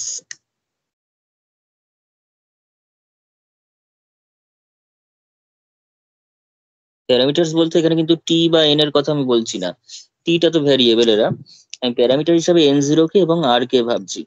ঠিক আছে, আর এবং এন জিরো, অর্থাৎ আর এবং এন জিরো চেঞ্জ হলে কিন্তু পপুলেশনের যে যে কোনো সময় at any time T population যে সাইজ সেটাও কিন্তু চেঞ্জ হবে। ঠিক আছে, টি চেঞ্জ হলে তো এনটি এমনিতেও চেঞ্জ হবে, কিন্তু এন জিরো এবং আর তারাও যদি আমি কম বেশি হয়, ছোট বড় হয়, বা তারা যদি ভ্যালু চেঞ্জ করে সেক্ষেত্রে কিন্তু তাদের ভ্যালু চেঞ্জ করলে এন্ট্রিটা চেঞ্জ হচ্ছে, সেই হিসাবে আমি তাদের দুজনকে প্যারামিটার হিসাবে বলছি এখানে। This solution depend on two parameters, on two parameters. কি কি প্যারামিটার? একটা হচ্ছে আর, একটা হচ্ছে টি, একটা হচ্ছে আর এবং একটা হলো টি, অর্থাৎ দি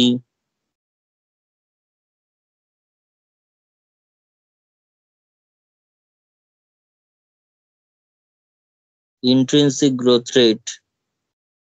আচ্ছা, এই কথাটা আমি আগে বলা হয়নি, ঠিক আছে, লিখে ওখানেও লিখে নিবি। ওখানে যে আমি পার ক্যাপিটা গ্রোথ রেট লিখেছিলাম, ওখানে আরেকটা নাম হচ্ছে ইন্ট্রিনসিক গ্রোথ রেট। আর কোথাও কোথাও এটাকে আলফা দিয়েও ডিনোট করে, তোরা যে কোনো একটা লিখবি। ঠিক আছে, কিছু বইতে আর এর বদলে আলফাও লেখা থাকে। আর 2 নম্বর পরীক্ষায় যেটা থাকবে সেটা দিয়ে লিখবি, আলফা এবং আর এর বদলে আর কিছু থাকবে না। ঠিক আছে, ওই জন্য এই দুটোই বলে রাখলাম। আর the initial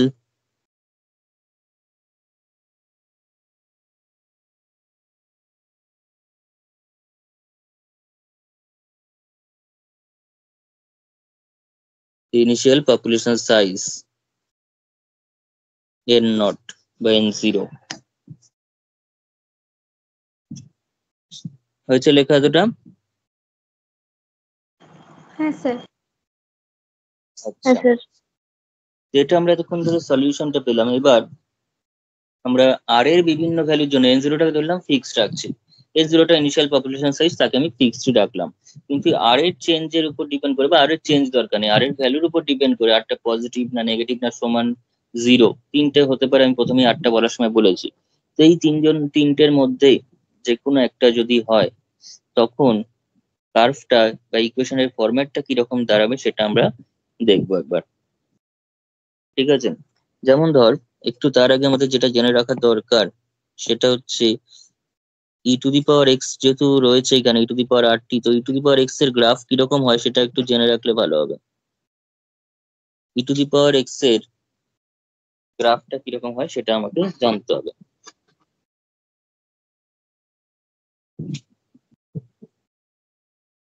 two the power X এর গ্রাফ যদি দেখি, তো ই টু দি পাওয়ার এক্স টা হয় হচ্ছে এক্সপোনেনশিয়ালি থাকছে, e to the power X আর e to the power minus X দুটোই আমাদের লাগবে। যদি e to the power X এর গ্রাফ দেখি তাহলে সেটা হবে এরকম ভাবে। আর e to the power minus X এর গ্রাফ যদি দেখা হয় তাহলে সেটা পুরো সেম নেচারের থাকবে, উল্টো দিকে হবে। ঠিক আছে, সেম নেচারেরই উল্টো দিকে থাকবে, অর্থাৎ গ্রাফটা সেখানে এরকম হবে।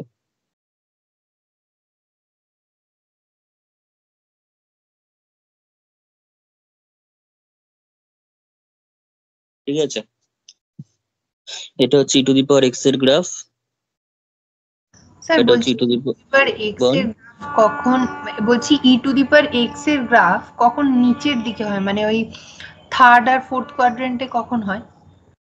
আচ্ছা, ই টু দি সেটা মাইনাস হলে, এটা হচ্ছে minus E to the power x,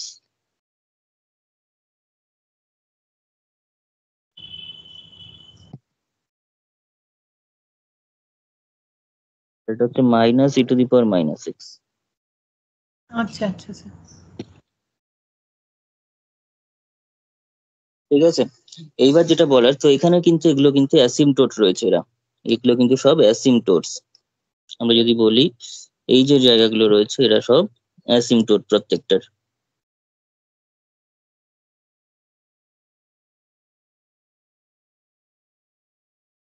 ঠিক আছে, এটার জন্য e to the power minus X এর বললে এটা অ্যাসিমটোট, পজিটিভ এক্স অ্যাক্সিসটা। E to the power X এর ক্ষেত্রে এদিকটা অ্যাসিমটোট। অ্যাসিমটোট তোরা পড়েছিস এর আগেও ফার্স্ট সেমিস্টারে। অ্যাসিমটোট মানে হচ্ছে পরিস্পর্শক, বাংলায় বলে পরিস্পর্শক বা স্পর্শ প্রবণ রেখা, অর্থাৎ প্রায় দেখে মনে হবে স্পর্শ করছে কিন্তু সেই লাইন বরাবর কার্ভটা ইনফিনিটি পর্যন্ত চলে যাবে কিন্তু কখনোই স্পর্শ করবে না। ঠিক আছে, ইনফিনিটি পর্যন্ত চলে যাবে কিন্তু কখনো স্পর্শ করবে না, তো প্যারালালি মুভ করতে থাকবে একটা সময় পর থেকে।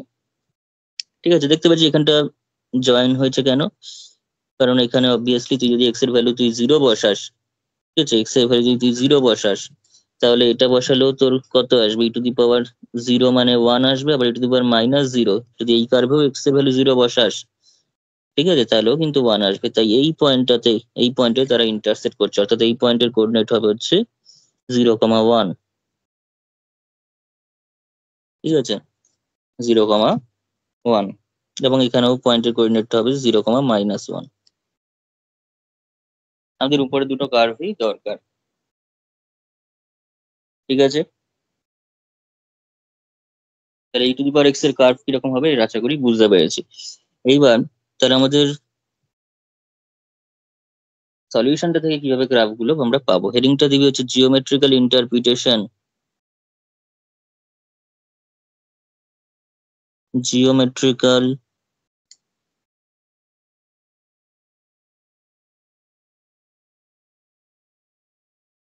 interpretation of the solution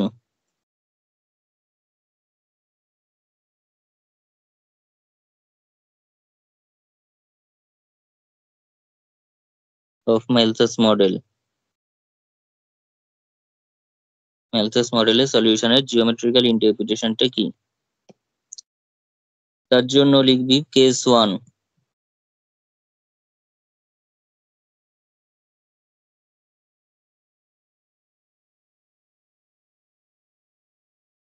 যখন 8টা পজিটিভ। কেস 1টা কখন, যখন 8টা positive, when b greater than d, that is r greater than 0। যখন 8টা greater than 0 হবে, then the population size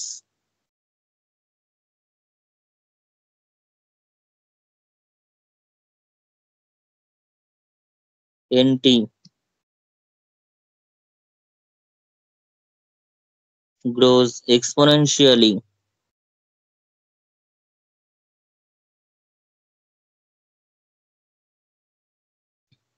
exponentially without any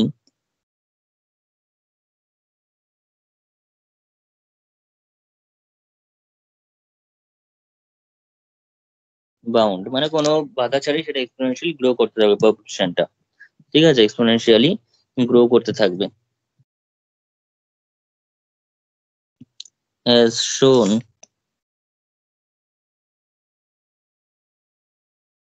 in the following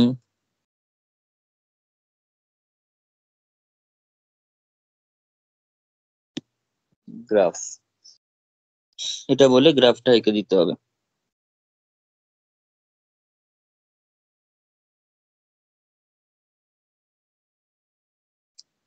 ঠিক আছে, তো গ্রাফটা যদি আঁকি তাহলে সেখানে ধর আমার কাছে এখানটা গ্রাফটা দেখতে কিরকম হবে, এক্সপোনেনশিয়াল। আমার পপুলেশন সাইজ যেহেতু নেগেটিভ হতে পারে না, বা তোর নেগেটিভ হওয়ার দরকার নেই, ওদিকের আঁকা আমার দরকার নেই। ঠিক আছে, টাইম যেহেতু এদিকে মানে হচ্ছে টাইম, যদি এখানে টি অ্যাক্সিস বলি, এটা যদি এন অ্যাক্সিস বলি অর্থাৎ পপুলেশন সাইজের অ্যাক্সিস বলি, তো এদিকটা হচ্ছে টি এর নেগেটিভ ভ্যালু গুলো এখানে রয়েছে, বাট টাইম কখনো নেগেটিভ হতে পারে না। ঠিক আছে, টাইম আমরা যেখান থেকে মাপা শুরু করছি সেখান থেকেই হবে, টাইমটা কোনো দিন নেগেটিভ হতে পারে না। টাইম মেশিনে যেতে হবে এখন আবার। তো আমরা ওই দিকের গ্রাফও আমার দরকার নেই, অ্যাকচুয়ালি গ্রাফটা আসা উচিত ছিল এরকম ভাবে, কিন্তু টাইম যেহেতু নেগেটিভ হয় না তাই আমরা শুধুমাত্র এই দিকের পোর্শনটা আঁকবো, ওই দিকের পোর্শনের দরকার নেই আমাদের। ঠিক আছে, এইটা এখানে অবভিয়াসলি এটা যেহেতু এন এর গ্রাফ, তো এখানে এই যে ভ্যালুটা, এটা হচ্ছে টি ইকুয়ালস টু 0 সময়, এই টাইমটা কত, এটা হচ্ছে টি ইকুয়ালস টু 0 টাইম। তো টি ইকুয়ালস টু 0 টাইমে এনটা কত, এনটা হচ্ছে n0, অর্থাৎ এই যে ভ্যালুটা থেকে শুরু হচ্ছে এই ভ্যালুটা, এটা কিন্তু এই লেন্থটা কিন্তু অ্যাকচুয়ালি n0 থেকে স্টার্ট হচ্ছে, হয়ে এটা n equals to n0 e to the power rt formula অনুযায়ী ইনক্রিজ করছে এক্সপোনেনশিয়ালি, সেটা ইনক্রিজ করছে, এক্সপোনেনশিয়াল গ্রোথ হচ্ছে। বোঝা গেছে? হ্যাঁ স্যার। হ্যাঁ স্যার। আর যদি আমরা আরটাকে নেগেটিভ ধরি তাহলে সেক্ষেত্রে কিন্তু উল্টো ঘটনা ঘটবে। আর নেগেটিভ মানে ডেথ বেশি হচ্ছে, বার্থ কম হচ্ছে, 2 জন জন্মালে 10 জন মারা যাচ্ছে, সেক্ষেত্রে কি হচ্ছে, পপুলেশন সাইজ ঘাটতি পড়ছে, কমে যাচ্ছে আস্তে আস্তে এক্সপোনেনশিয়ালি। তাহলে এখানে লেখ case 2,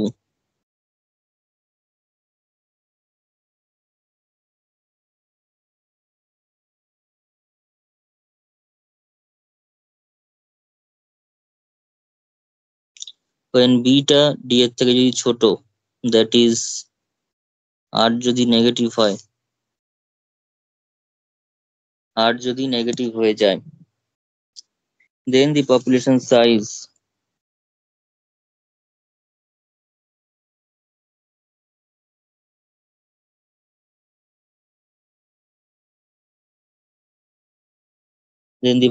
size nt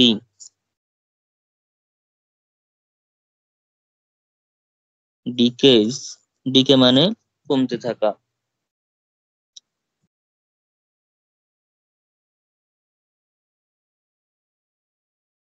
exponentially,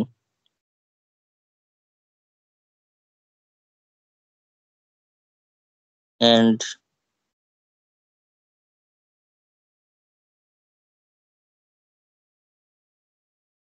sir বলছি asymptotically, ডিকেজ এর জায়গায় স্যার বলছি ডিকেজ এর জায়গায় ডিক্রিজ লিখলেও তো হবে।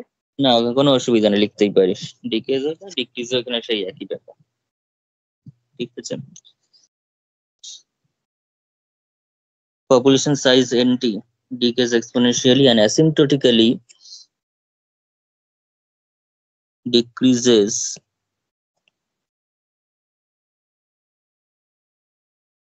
to extinction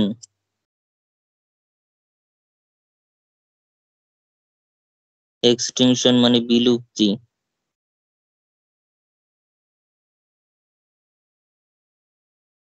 এক্সটিংশন মানে হচ্ছে বিলুপ্তির পথে এগোতে থাকে। কারণ ডিকে হচ্ছে মানে কি, কমতে থাকছে, পপুলেশন সাইজটা ক্রমশ কমছে, ডিকে করছে এক্সপোনেনশিয়ালি, এবং সেটা কি হচ্ছে ওই অ্যাসিম্পটোট বরাবর, আমি যদি গ্রাফটা আঁকলে অ্যাসিম্পটোটটা চলে আসবে, as shown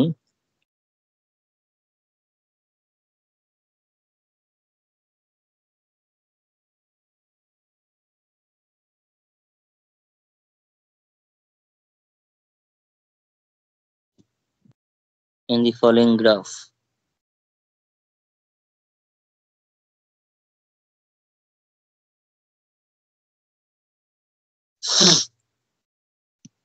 এটাও n0 থেকেই স্টার্ট হবে, এটাও স্টার্ট হবে কোন একটা n0 থেকে, কিন্তু সেটা এবার এই রকম ভাবে আসছে গ্রাফটা, অর্থাৎ এই পোর্শনটা আমরা পাবো, এই পোর্শনটা আমরা পাবো অ্যাকচুয়ালি গ্রাফের,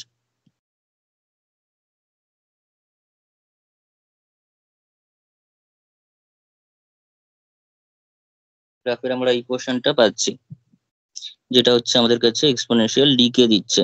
অর্থাৎ এখানে n0 t ইকুয়ালস টু 0 তে n0 থেকে কিন্তু ক্রমশ কমছে। এটা হচ্ছে টি অ্যাক্সিস, অবভিয়াসলি লিখবি অ্যাক্সিস গুলো, এটা হচ্ছে এন অ্যাক্সিস। এটা এক্সপোনেনশিয়ালি ডিকে হচ্ছে এবং এই অ্যাসিম্পটোট বরাবর সেটা কিন্তু ক্রমশ কি হচ্ছে, জিরোর দিকে টেন্ড করছে, জিরোর দিকে টেন্ড করছে। অর্থাৎ অ্যাজ টি যত বাড়ছে, অর্থাৎ টি যত ইনফিনিটির দিকে যাচ্ছে, টিটা যত ইনফিনিটির দিকে যাচ্ছে, এনটা, এই যে এন এর ভ্যালুটা, এগুলো তো এন এর ভ্যালুকে ইন্ডিকেট করছে, তো এন এর ভ্যালুটা কিন্তু তত জিরোর দিকে যাচ্ছে। দেখ মিশতে যাচ্ছে এন এর অ্যাক্সিসের দিকে, তার মানে এনটা জিরোর দিকে যাচ্ছে। এনটা জিরো মানে কি, পপুলেশন সাইজ কমে আসছে, নতুন করে আর কোনো পপুলেশন হচ্ছে না, পপুলেশন সাইজটা আস্তে আস্তে প্রজাতিটা বিলুপ্তির দিকে এগোচ্ছে। যেমন আজকালকার মানে যে মোবাইলের সিগন্যাল টিগন্যালের জন্য পাখি দেখবে আগে প্রচুর দেখা যেত, এখন দেখা যাচ্ছে না। অর্থাৎ নতুন করে যারা মারা যাচ্ছে না, তার বিনিময়ে নতুন করে কোনো জন্ম আর হচ্ছে না পাখিদের। আস্তে আস্তে কি হচ্ছে, পাখিদের সাইজটা, মানে পাখিদের সাইজ বলতে না, পাখিদের যে নাম্বার অফ ইন্ডিভিজুয়ালস, সেটা কিন্তু আস্তে আস্তে ছোট ছোট পাখিদের সব কমে যাচ্ছে। এবং as T tense to infinity, অর্থাৎ কোনো একটা লং রানে, অর্থাৎ একটা লং টার্ম প্রসেসে বা একটা বহুদিন পর আস্তে আস্তে কিন্তু সেটা পপুলেশন সাইজটা জিরো হয়ে যাবে। অর্থাৎ সেটা ডিক্রিজেস টু এক্সটিংশন। এক্সটিংশন মানে বিলুপ্তি, ধ্বংস, নাশ বা বিনাশ, এরকম কিছু বাংলা আমরা অর্থ করতে পারি। অর্থাৎ পুরো পাখিদের যে প্রজাতিটা, সেটা কিন্তু ছোট ছোট পাখিদের সেটা বিলুপ্তির পথে এগোবে, সেটাই এই কথাটা এখানে লেখা আছে। ঠিক আছে, খুব সুন্দর করে এগুলো লিখে দিচ্ছে, এগুলো এরকম ভাবে এক্সপ্রেস করতে পারলে মানে জিনিস খাতার মানটা কিন্তু অনেকটাই বাড়বে। পপুলেশন সাইজ ডিকেস এক্সপোনেনশিয়াল, এটুকুনি বলে আমি ছেড়ে দিতে পারতাম, কিন্তু আরো একটা কথা আমি এখানে অ্যাড করলাম, সেটা হচ্ছে অ্যাসিম্পটোটিক্যালি ডিক্রিজেস টু এক্সটিংশন। এই কথাটা কিন্তু বেশ ভালো একটা কথা এখানে অ্যাড করতে পারি। এক্সটিংশন মানে হচ্ছে বিলুপ্ত হয়ে যাবে একটা সময় পর, প্রজাতিটাই বিলুপ্ত হয়ে যাবে যদি মালথাস মডেল অনুযায়ী এক্সপোনেনশিয়াল ডিকে হয় কোনো ইয়েতে, প্রজাতিতে। ক্লিয়ার কনসেপ্টটা? হ্যাঁ স্যার। হ্যাঁ হ্যাঁ স্যার। আচ্ছা, এখানে একটা কথা অ্যাড কর, শোনিন, এখানে লিখে দে, that is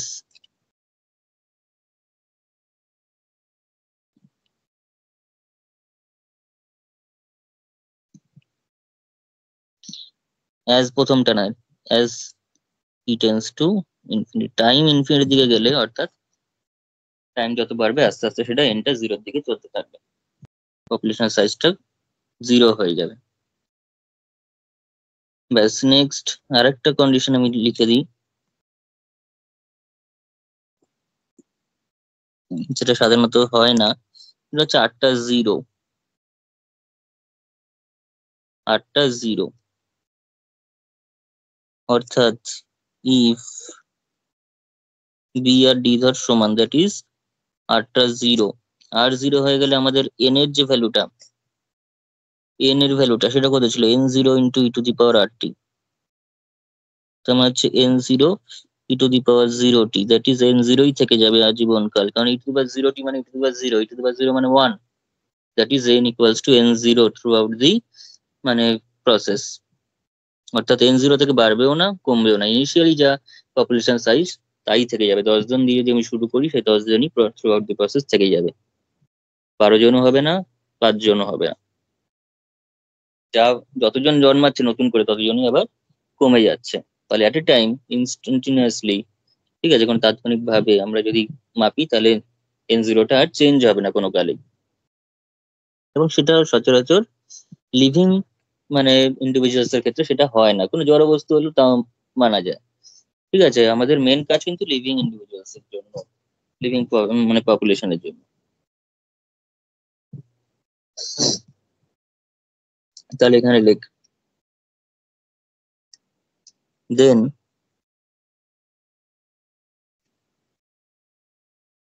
the population size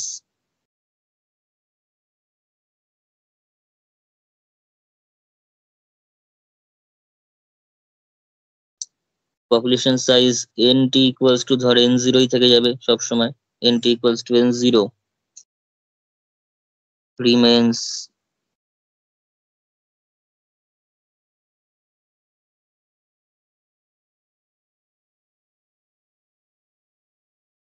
constant, remains constant.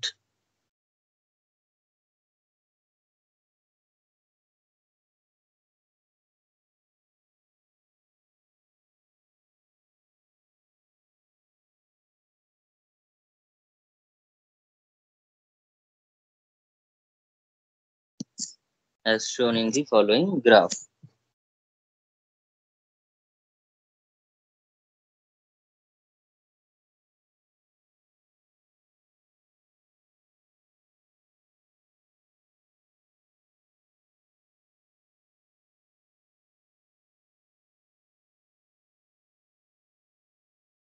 এরকম যদি n0 দিয়ে শুরু হয় তো সব সময় সেটা n0ই থেকে যাবে।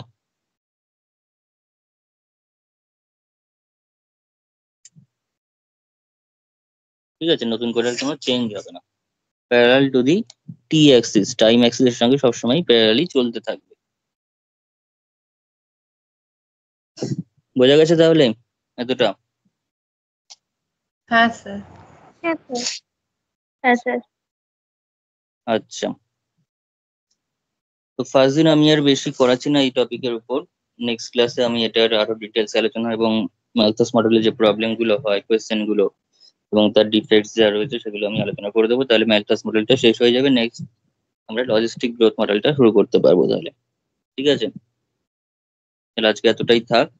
নেক্সট ক্লাস থেকে আমি এর আরো যে ডাবলিং পিরিয়ড বলে একটা কথা রয়েছে, হাফ লাইফ টাইম একটা রয়েছে, সেগুলো সব কি করে ফাইন্ড করতে হয় সেগুলো আমি বলবো। ঠিক আছে।